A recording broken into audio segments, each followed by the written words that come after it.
Yeah, Pete, you this morning you talked about the leadership and the optimism you still have about this team. You've seen a lot of teams, different ups and down challenges. What about this particular group has you confident they'll turn things around?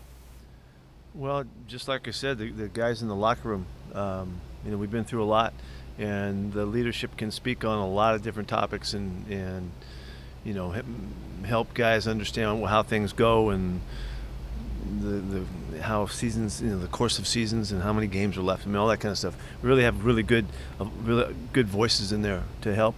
And I'm trying to do my part, and the coaches are trying to do their part. Just to be realistic and not follow the storylines that come from outside here. We got to take care of business in here. Nico Marino. Where's Nico? Hey, Coach. How you doing? There you I was go. just wondering.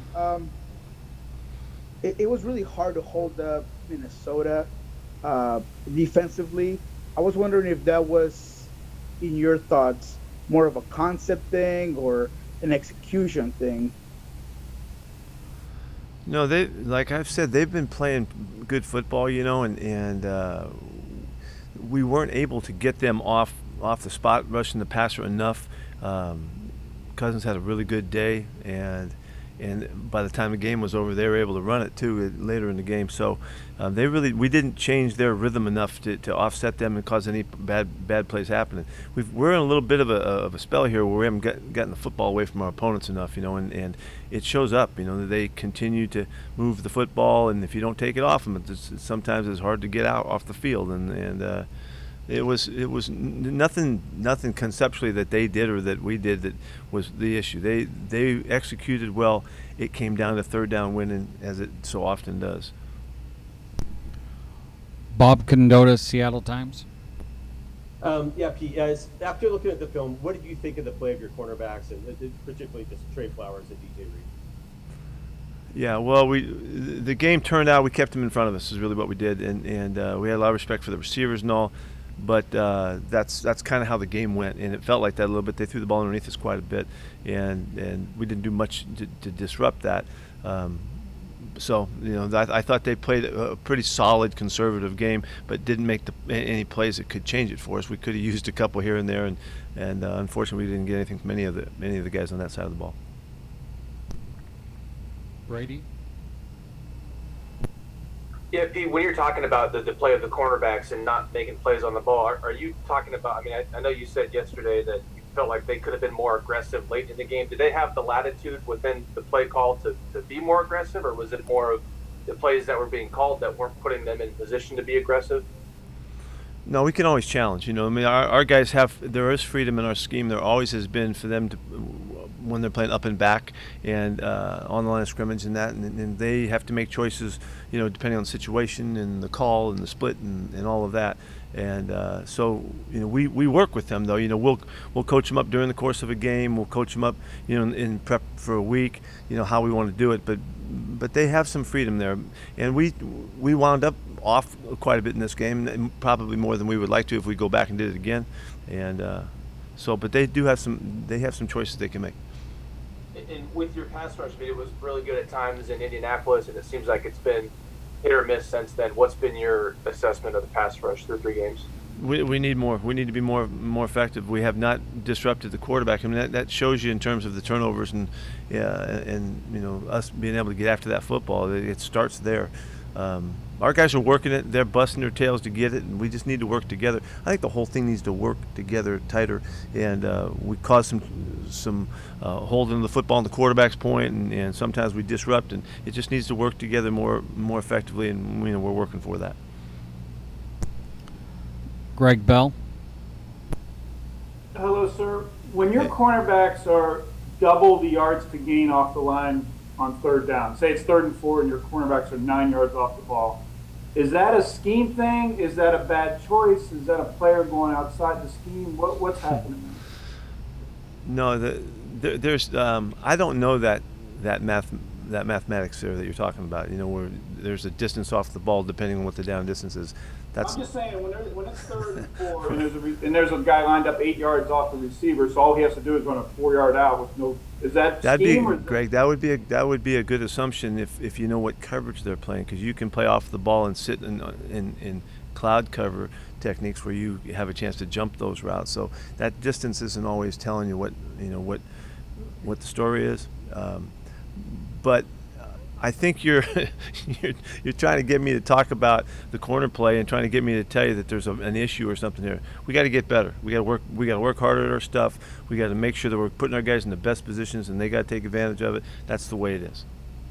Well, what I'm trying to get at is that your cornerbacks told us yesterday after the game that they have questions about the scheme, and they aren't sure exactly at times whether they're doing it by the right scheme or whether they're not doing the right. They seem. I don't know about what they said. I didn't hear that, and I didn't read that, so I don't know what they've said. But what I would tell you is that it was a frustrating game, and that's why we have Monday, so we get back to business. Everybody looks at the film together, and we talk through everything. Everybody gets on the same page. Art. Pete, this is the second straight slow start for the defense from a year ago. Well, how alike and how different are the problems this year than last on the defense? Well, it feels a little bit the same, Art. It feels that we're giving up too much, and it feels like we're in similar situations. We've been ahead. We were ahead in games a lot last year. Early on, and we jumped out on this one too, and that's similar. And responding to those situations and holding the score down has not been a strength of ours early in the year. And so, I don't know how to explain that to you in relative, from one year to the next. But it seems similar, and I can see why you would observe that.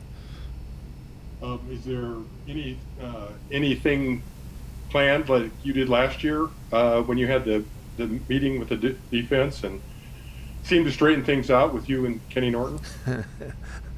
Yeah, well, we're working on it. We have plans. Yes, we have plans. I can answer that effectively and clearly that we have plans.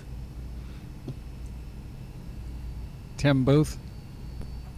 Pete, continuing the defensive theme, your run defense in the second half of the last 2 weeks. Obviously, Derek kind of went crazy, and then Minnesota ran for about 100 yards yesterday in the second half. What have you seen as the issues up front? We have to be really clean with, running game is all about the discipline of making sure that everybody's in the right spots and everybody's hitting their fits well, and we got a little bit shabby at times. They had a couple plays that got out that made the difference, and they ran it 37 times. That's what's common. They had the opportunity, as did the Titans last week, to just keep on running it, and eventually those yards get going and they can make some plays that add them up. We had a lot of plays where we played really well, and there was a lot of plays. We had 16 plays. I think there was 2 yards or less or something like that. There's a lot of really good plays by us, but down the stretch, they've been able to work it pretty good, and we need to do a better job in finishing.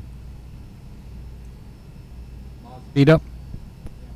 Hey, Pete, going on the other side of the ball, what did you see from Jay Kern coming in and stepping in at tackle? He held on. He did all right, and he was going against Daniil and their best player, and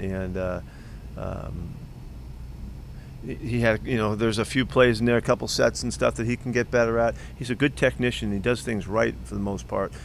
He had to catch up with Hunter coming around the edge a couple times and stressed him. But in a backup role first time, he did a pretty good job.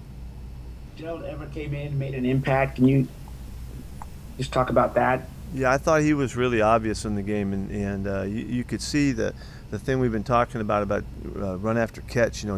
He's an effective player with the ball in his hands, and so it was great to see him, an active part of it.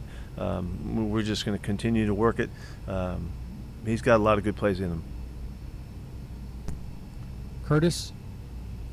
Yeah, Pete, last year when you guys had your struggles defensively, I know a number of the guys talked about how important the communication was, and it felt like everybody wasn't necessarily on the same page and had to get there as the season went along. Is there Is there a little bit of a shortfall of that going on right now as well, where there's not? I don't feel it's the same because we've been around together more so. That was, a lot of newness and all.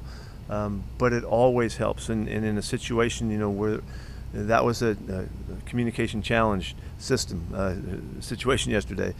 So there was some stuff that happens, but we're not in the same, we're in a different place right now. Brady? Yeah, a couple of injury questions, Pete. Benson Mayoa and Rashad Penny and Brandon Shell. Do you have any update on those guys?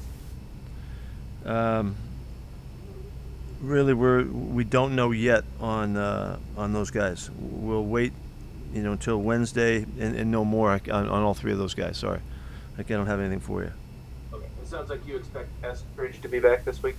Yeah, he got a real good report coming out of his the work that he got done over the weekend.